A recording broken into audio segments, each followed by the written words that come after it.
வணக்கம். தண்ணி ஏட்டிக்கிட்டு இருக்கேங்க. இந்த கொக்குகள்லாம் வந்து உட்காந்துக்கிட்டு, இந்த தண்ணி கட்டும்போது பார்த்திங்கன்னா, பூச்சிகள்லாம் பறக்குங்க. புழுக்களும் அங்கிட்டும் இங்கிட்டும் போய்கிட்டுருக்கும். அதை பொறுக்கிறதுக்காண்டி இந்த கொக்குகள்லாம் வந்து உட்காந்துருக்குங்க. ஆள்கிட்டத்துலேயே இருந்தாலும், அது பாட்டுக்கு வந்து நின்று பொறுக்கிட்டு இருக்கு பார்த்தீங்களா? அதுகளுக்கு ஆளே இருந்தாலும் பழக்கமாயிருச்சுங்க.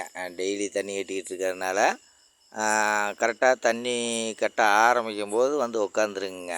அது பாட்டுக்கு நம்ம தண்ணி கட்ட அது வந்து புழுகளை பூச்சிகளை உணவாக எடுத்துக்குங்க. இன்னொரு விஷயம் பார்த்திங்கன்னா, இந்த தண்ணி கட்டும்போது இந்த பறவைகள் எல்லாம் வந்து உட்காந்து குளிக்குங்க. இந்த நேரத்தில் தான் அதுக குளிக்கக்கூடிய தன்மையும் உருவாகுங்க. ஏன்னா அதுக நின்று குளிக்கக்கூடிய தன்மை இந்த தண்ணி கட்டும்போது தான் அமையுங்க. மற்ற நேரங்களில் அமையாதுங்க.